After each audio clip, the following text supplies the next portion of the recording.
حقیقت پلس کے معزز دوستو السلام علیکم۔ دبئی جنرل سیکیورٹی کے سربراہ کے پاکستانیوں سے متعلق ٹویٹر پر تعصبانہ بیانات دنیا بھر میں مقیم پاکستانیوں کو آگ بگولا کر دیا۔ مزید ڈسکس کرنے سے پہلے نئے آنے والے دوستوں سے گزارش ہے چینل کو سبسکرائب کر کے بیل کے نشان کو دبا دیجیے۔ دبئی جنرل سیکیورٹی کے سربراہ اور لیفٹیننٹ جنرل دہائی خلفان نے micro blogging website Twitter پر اپنے پیغامات میں نسل پرستی پر مبنی ٹویٹ کرتے ہوئے پاکستانیوں کو تنقید کا نشانہ بنایا۔ یہ ٹویٹس تب سامنے آئیں جب دبئی حکام نے منشیات اسمگلنگ کرنے والے ایک پاکستانی گروہ کو گرفتار کیا۔ دبئی جنرل سیکیورٹی کے سربراہ کے تعصبانہ ٹویٹس دیکھ کر ایسا لگتا ہے کہ دبئی حکام نے دنیا بھر میں موجود پاکستانیوں کو منشیات اسمگلنگ کرنے والے اس پاکستانی گروہ کے گھناؤنے فعل کا ذمہ دار ٹھہرا دیا ہے۔ یکم اپریل کو دہائی خلفان نے اپنے ٹویٹر میں گرفتار کیے گئے اس پاکستانی گروہ کی تصویر پوسٹ کی اور کہا کہ پاکستانی خلیجی ممالک کے لیے ایک خطرہ ہے کیونکہ وہ اپنے ملک سے منشیات لاتے اور اسمگل کرنے کی کوشش کرتے ہیں۔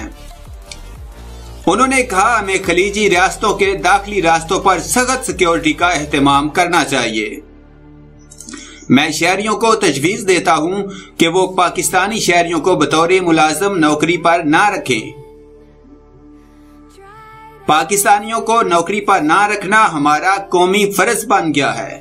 بھارتی شہری کیسے منظم ہیں جبکہ پاکستانی معاشرے میں جرائم اور اسمگلنگ جیسے گھناؤنے جرائم پنپ رہے ہیں۔ جرائم پیشہ رجحانات کی وجہ سے ہی ہم نے بنگالی شہریوں پر سختی کی، ایسے ہی پاکستانی شہریوں پر بھی اعلیٰ درجے کی نظر ثانی رکھنی چاہیے۔ دبئی جنرل سیکیورٹی کے سربراہ کے ایسے تعصبانہ ٹویٹس یا تو منشیات اسمگل کرنے کی کوشش کرتے ہوئے پکڑے جانے والے پاکستانی گروہ پر غصے کی ایک کڑی ہیں یا اس کی وجہ سعودی عرب کی جانب سے اسلام آباد کو ٹیررزم فنانسنگ لسٹ میں شامل کرنے کے لیے سعودی عرب کی جانب سے ڈالے گئے ووٹ پر رد عمل ہے۔ آپ نے ٹویٹس میں لیفٹیننٹ جنرل دہائی کا پاکستانیوں کا بنگالیوں سے موازنہ ایک خطرے کی گھنٹی بھی ہو سکتا ہے، چونکہ بنگالیوں کو دور حاضر میں بہت مشکل سے متحدہ عرب امارات میں ورک ویزا دیا جاتا ہے۔ ہو سکتا ہے یہ موازنہ کسی نئے قانون سازی یا کسی نئی تجویز کی منظوری کی طرف اشارہ ہو۔